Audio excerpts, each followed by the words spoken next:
Welcome to Nourished with Nora. I'm Nora LaTorre. I'm so happy today for our first guest, one of my dear friends, a mentor, and a true visionary when it comes to human health. First up, we're joined by Dr. Robert Lustig, a pioneer in the fight against the hidden dangers of our modern diet. Dr. Robert Lustig is a pediatric neuroendocrinologist, best-selling author, and leading expert on nutrition and metabolism. Dr. Lustig has spent decades exposing how sugar and ultra-processed foods are driving a public health crisis. He's also the chief science officer and co-founder of Eat Real, where I'm the CEO. His research has changed the way we think about food, health, and even addiction.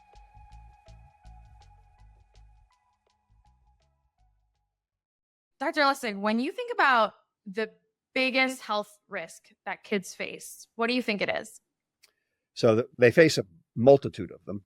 No argument. We can go all the way through gun violence and cell phones and what have you. But the thing that virtually every kid in America is exposed to right now is ultra-processed food. Because ultra-processed food is now 67% of the food that children in this country eat. And the problem is that ultra-processed food is dangerous. It is dangerous. In order for food to be healthy, it has to do three things. It has to protect the liver, feed the gut, and support the brain. And ultra-processed food does none of those. In fact, ultra-processed food actually inhibits each of those. It floods the liver, starves the gut, and destroys the brain. Okay? And that means it's not food. It's a toxin.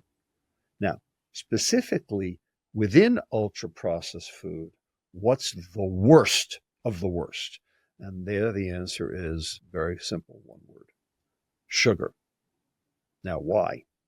Sugar is two molecules bound together. One is called glucose, and one is called fructose. Now, glucose is not the dangerous one. Glucose is the energy of life. Every cell on the planet burns glucose for energy. Glucose is so important that if you don't consume it, your body makes it.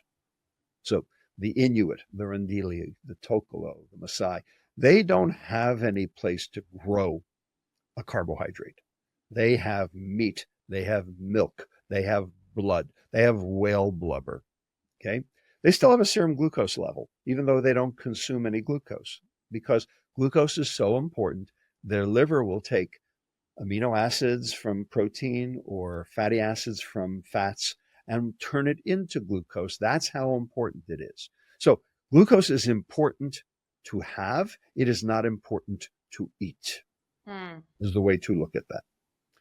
Now, this other molecule, fructose. Fructose is the bad guy. Fructose is the evil twin. Fructose is the Mr. Hyde to glucose's Dr. Jekyll. And the reason is because fructose is not glucose. Fructose gets turned by the liver into fat, and that then mucks up the liver, and now you've got a phenomenon called insulin resistance, which belies all of the chronic diseases that America is suffering from: type 2 diabetes, hypertension, dyslipidemia, cardiovascular disease, cancer, dementia, fatty liver disease, polycystic ovarian disease. Those 8 diseases are 75% of healthcare dollars, and they are all driven by diet. They are all driven by ultra-processed food, and they are all driven by fructose, because fructose gets turned by the liver from sugar into fat. And the reason it does that is because fructose inhibits in the liver these little energy-burning factories that every cell in your body has. They are called mitochondria. Now, the mighty mitochondria. Mitochondria, everybody's heard of them and nobody remembers what they are. You learned it in biology 101, maybe 10th grade, okay, and then you promptly forgot about it. The mitochondria are super important, okay, because they are turning the chemical energy in food into the chemical energy that your cells need to be able to power themselves. And if you can't power yourself, you die. It's just that simple. So mitochondria matter, and they have to be working at peak efficiency.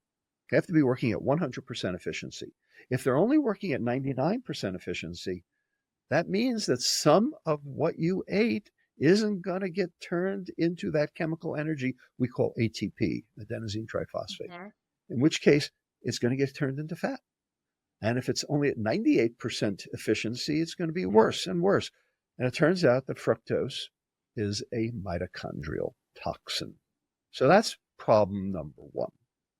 Problem number two, fructose, this molecule in sugar, causes the aging reaction, the browning reaction, known as the Maillard reaction, for Dr. Louis Maillard from 1912, won the Nobel Prize for this. It is why you paint your ribs with barbecue sauce before you put them on the grill to get that nice brown color. It turns out we're all browning as we speak. Okay, it is the reason we age. It is also the reason we die. The question is, how fast is it going? And the faster it goes, the quicker you die. Fructose makes that reaction run 7 times faster. That's not good. Whereas glucose, it makes that reaction run too, but 7 times slower. So, which is worse? Third, fructose alters your intestine. It alters the microbiome. It alters the bacteria in your intestine so that it chews up your intestinal wall and actually eats the mucin layer right off your intestine because they're getting starved. And also... And what are people calling that now? Sorry? Leaky gut? We call that leaky gut, right? Absolutely. And in addition, fructose nitrates the tight junctions. It basically causes the proteins that hold the intestinal cells together and present a, full-fledged barrier so that junk in your intestine doesn't end up in your bloodstream. Okay? Fructose negates that. So that's number 3. And then number 4, which is like the worst of the worst, fructose is addictive. Okay? It activates the reward center of the brain and makes you want more. This feels good. I want more. Yeah. And of course, the food industry knows that. Well, that's why they put the sugar into the food, because they know when they add it, you buy more. And we know that. We know that by a phenomenon known as price elasticity, which is how will food consumption change when the price goes up. We're learning this right now with eggs. Eggs are price elastic, meaning when the price goes up, people consume less eggs. Look at what's happening right now. No one can afford an egg. But turns out the most price inelastic foods, the foods that don't change consumption when the price goes up, are fast food, soda, and juice because of the sugar. So bottom line, sugar is the bad guy in this story. If we could get sugar down in our diet, we could turn around this whole chronic disease pandemic. Sugar is hidden in so many places in our diet. How many names of sugar are there? So I wrote a book many years ago, an ebook called Sugar Has 56 Names, A Shopper's Guide. I got it wrong. Okay. There are actually 262 names for sugar. And the food industry uses all of them. On purpose. 262 names for sugar. 262. All right. So the question. So confusing. The question is, can you know 262 names? The answer is, of course you can't. No one can. Even they can't. Syrup. Brown rice syrup. Yeah. Evaporated cane juice is my favorite. That's the one they put in yogurt. ECJ. ECJ. Demerara, Panocha. There's a Turbinado.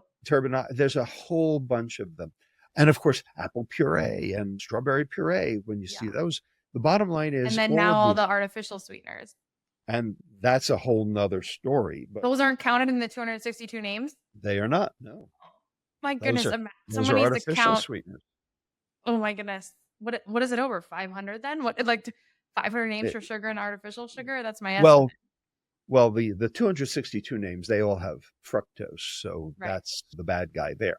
Now, are artificial sweeteners any better? And the answer is they're half as bad. That does not mean good, it means half as bad. So the toxicity of one Coca-Cola equals the toxicity of 2 Diet Coca-Colas. Half as bad. The problem is, if you think no fructose, no calories, you might consume 10 of them, in which case now they're 5 times as bad. They haven't studied it as much, the impact of artificial sweeteners. And that we're working on it. We're learning. But the bottom line is we need to de-sweeten our lives. And right now, the food industry is not helping.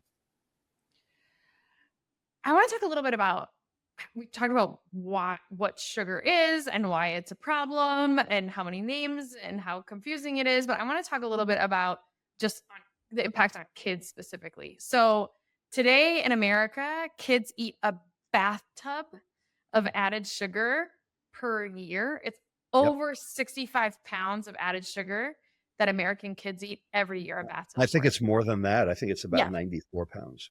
Yeah, now I need to It's a now I'm lot. picturing an overflowing, like bubbles turned into sugar overflowing a bathtub. It's a lot. And yeah, I think that It's is a an lot. underestimate. So I would love to see your source for that. And back in the 1800s, we ate maybe 4 pounds, one little bag of sugar, maybe. Yeah. And I so mean, what is this impact on kids specifically and sugar? right. So the bottom line is that sugar inhibits growth. That people think sugar is calories, sugar increases growth. Yeah, it increases horizontal growth. It actually inhibits vertical growth. And we have the data to show that.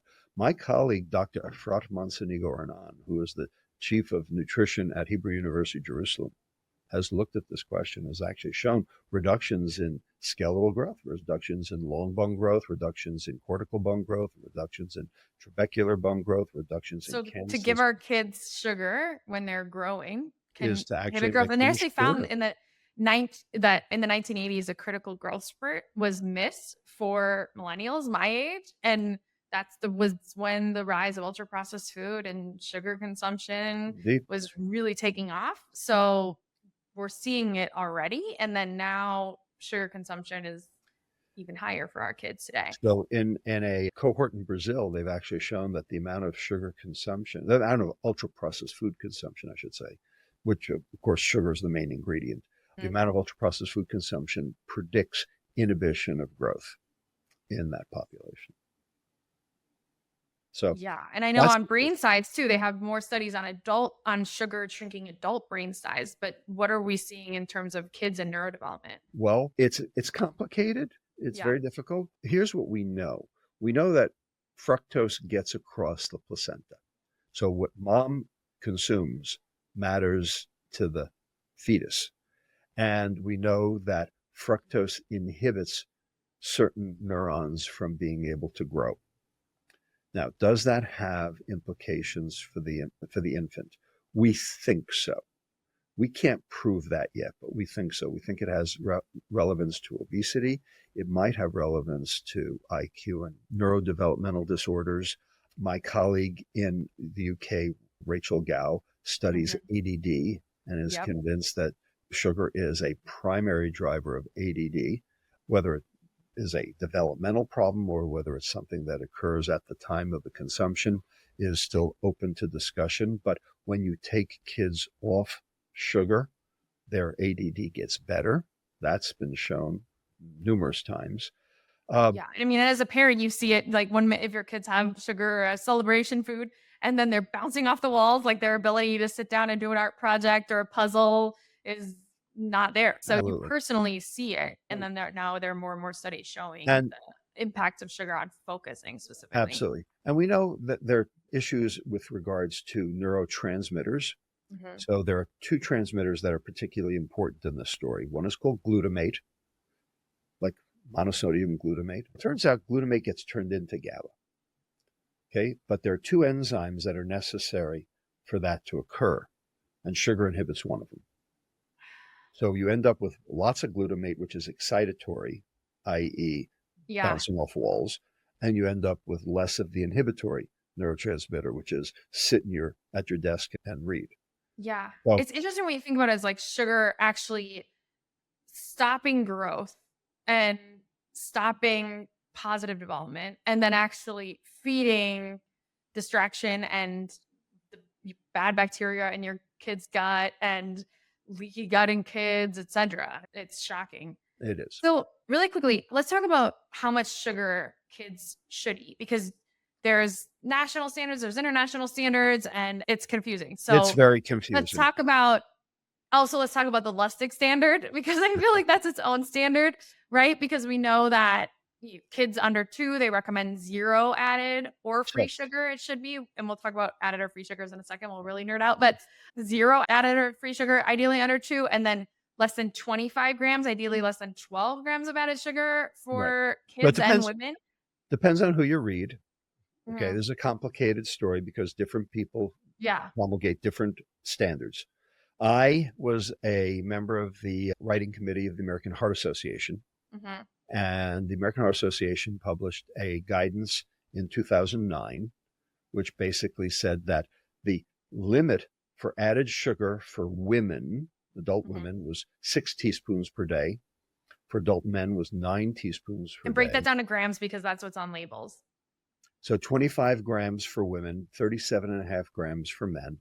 Yeah. And for children, it should be ages 3 and up was 3 to 4 teaspoons of added sugar per day. That would be 12 to 16 grams total for the whole day. And then another guidance from the American Heart Association, which I was not a writing member of, in 2017 said that the amount of added sugar for toddlers and infants under age 2 was 0.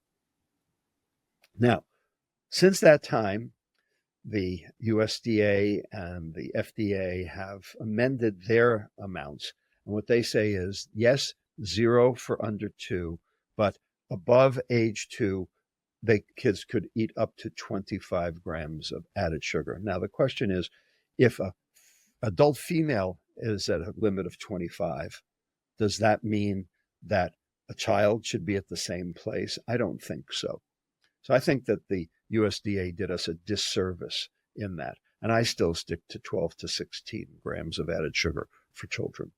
And that's not a lot. Give an example of what has 12 grams of sugar. So a bowl of Fruit Loops has 12 grams of added sugar, except Right. that's for the whole day, not just for Right. breakfast. Because that's what we've found as we've been analyzing the standard American diet, the standard American diet, the SAD breakfast, often of cereal, flavored yogurt, which is high in sugar, and maybe a muffin with sugar. And then you have juice, which is the fiber removed. So it's a free sugar. It can be 4 times plus the amount Oh, that a kid should have the easily, entire day. easily. So So then the your kids are national going into school spiked or starting your day bouncing off the walls. the National School Breakfast Program, which is 29% of children in America consume, is Yeah. a bowl of Fruit Loops and a glass of orange juice. That is 41 grams of added sugar. The amount that they When should kids should be have 12 to 16 ideally max. for the Right. day. Needs This per is day. just breakfast. God Yeah. knows what is going to happen at lunch and dinner. Yeah. So why do you think this is happening? It's very obvious. And we know from work that I've done and other people have done, when you get the sugar out of the diet, the liver fat gets better, the metabolic parameters get better, the fasting insulin gets better, the lactate gets better, neurodevelopmental parameters get better, the weight gets better, everything gets better. And the reason is because you've taken away the toxin. Okay. Bottom Yeah. line, if you're a smoker, the thing to do is take away the toxin and then you Yeah. get better. The problem is that we haven't actually done anything to try to fix this problem in America. I want to talk about the problem a little bit more in like the general state of health of kids in a second. But really quickly, you said you haven't taken away the problem. Can you talk a little bit about the UCSF study that you did where you actually did take out added sugar from a kid's diet in 10 days? For me, that study is a study of revelation and of hope. So could you share a little bit about that? Absolutely. It's now 10 years ago we did this study, but what we did was we took 43 children from our obesity clinic at UCSF, where I was the head. And these 43 children were Latino and African American. Okay, so high sugar consumers, low socioeconomic status. And they all had metabolic syndrome. They all had obesity plus at least one comorbidity. And what we did was we figured out what each of them was eating on their home diet. Mm-hmm. We studied them on their home diet. And then for the next 9 days, we catered their meals. Yeah. No added sugar. Okay. Now, that meant we took their percent calories as added sugar from 28% of calories down to 10% of calories. So they got fruit, but that was their only source of sugar. And they was still had starch, right? You left in a starch. so if you take that much sugar out of the diet, Yeah. that's going to reduce the number of calories in the diet by 350 to 400 calories down. Well, if you do that for 10 days, then the patient might lose weight. We didn't want our patients to lose weight because the critics would say the patient lost weight. Of course, they got better. They lost weight. We wanted them to stay the same weight or even gain weight so that we could show that it was the sugar, not the calories that mattered. Yeah. So we had to supply the 350 to 400 calories that we took out as something else. Yeah. We gave them extra starch. Got it. So we did a starch for sugar exchange. We did a glucose for fructose exchange. In the vernacular, we took the pastries out, we put the bagels in. Yeah. We took the sweetened yogurt out, we put the baked potato chips in. We took the chicken teriyaki out, we put the turkey hot dogs in. So we didn't give them good food, we gave them processed for process, but reduced processed added for processed. We didn't give them good food. Okay. Yeah. We gave them Safeway food. We gave them food kids would eat. Right. But it was no added sugar food. Got it. And we gave them a scale, and every day we'd call them up on the phone, what'd you weigh? And if it turned out that they were losing weight, eat more in order to maintain their weight the same or even gain weight during the course of the 10 days. And then at the end of 10 days, we studied them again. And what we saw was that every aspect of their metabolic health improved. So everything 10 days of 10 no added sugar can regenerate a child's metabolism and help basically, them when you say regenerate, I would say improve. Right. Improve a child's metabolism. Begin to regenerate. At least what we did was we because resolved the story of like human, like that our kids are inundated with sugar, our kids are over consuming sugar, but even 10 days of change can result in positive health impact. Absolutely. What we did in this study was we resolved their metabolic syndrome with no change in calories and no change in weight. Yeah. Showing that it's not the weight, it's not the obesity that's causing the disease. It's the food which is causing the disease. Because when you fix the food, even if you don't fix the weight, even if you don't fix the calories, you still get better. So this was a huge revelation in terms of how to treat diabetes, how to treat heart disease, how to treat obesity in adults as well as in children. Yeah. And what I've seen over the course of the last 10 years since that study came out is that people who change their diet and get rid of the sugar are all much, much healthier and happier. I want to talk about a little thing that we did together at Eat Real, certified where I'm the CEO and you're the chief science officer. We ran a 7-day no added or free sugar challenge for families and communities and leaders and lawmakers throughout the country. And we then challenged people to extend it to 10 days after they did 7. It was life-changing for my personal family. It was my birthday month and I had the whole family do it and we stretched it to a month. And it was like people had major health changes. I just want to talk about even that concept. And I know you've advised like the New York Times on their resets in January, but people can do this and families can do this together. And you get what's so game-changing about it, I think, is that you realize, wow, there is more than 40 grams of sugar in a traditional American breakfast, or wow, there's sugar hidden in sauces and throughout the pantry for sure, throughout the refrigerator. You've always said whenever there's a label, it's a warning label, but you read labels like you've never read them before and you just really become hyper aware and it gets everybody on the same page and you become dedicated. And you also all of a sudden fall in love with how delicious a blueberry can be and it tastes sweeter and your senses actually heighten and sharpen a little bit. So I want to talk about that as a tool for people to just make change in their own lives and get social about it, get their family, get their kids involved, have it be a really positive exercise. Yeah. It's hard to do. Yeah. And the reason it's hard to do is because they have flooded the zone. Yeah. It's everywhere. It's ubiquitous. It's everywhere you go. Okay. And if you're trying to fix it, that means you have to be watching what you're doing because that's what's in the grocery store. Yeah. Okay? The bottom line is 73% of the items in the American grocery store have been spiked with added sugar. And it's not for your benefit, it's for theirs. because they know when they add it, you buy more. And as you're consuming it, you're getting sicker. And people don't understand. They don't equate the fact that this is what's driving all of this chronic disease. This is why America is not healthy. That's why people are finally up in arms. And the bottom line is that the pharmaceutical industry has tried to develop medicines for all of our diseases. And really, all they've developed are medicines to cover up the symptoms of our diseases. They haven't actually reversed any of them.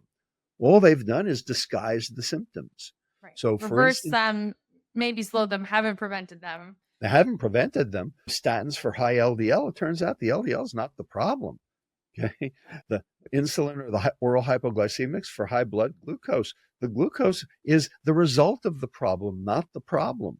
Okay, and it's not, and taking these medicines is not fixing the problem. The problem is still there. It's still going on, which is why fixing the blood glucose hasn't actually stopped the mortality. It's only getting worse. Okay, blood pressure, same thing. We're basically papering over the problem by treating the symptoms rather than treating the metabolic pathology itself. In fact, the reason is because there are no medicines that get to the mitochondria.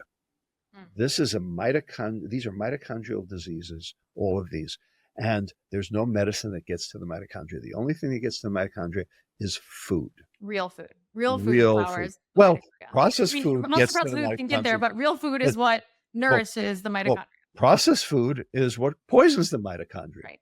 So if you want your mitochondria to work right, you have to feed it right. Mighty mitochondria love real food. Like that's my takeaway. I was like, well, incredible. Thank you so much for sharing about that study and for breaking it down. Finally, while we're talking about sugar, I just want to talk about free sugar. We talked about added sugar and when you add sugar into different products, but free sugar, can you talk about, for example, we're going to go there, orange juice, and why when you juice a fruit, it's a free sugar? Right. So fruit versus juice. Okay. The USDA thinks they're the same. They are not. What's the difference between fruit and juice? Answer, the fiber. Okay. The fruit has fiber and the juice doesn't.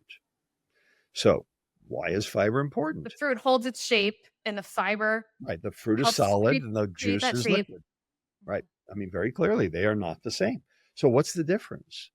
So the dietitians will tell you, well, fiber is not absorbed.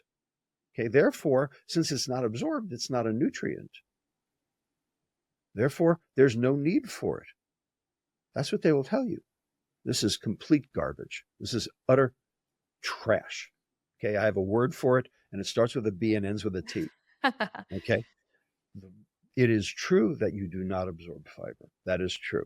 Yeah. It is true that the fiber is not a nutrient for you. It is the nutrient for your microbiome. It is the nutrient for your bacteria. This is the food for your bacteria.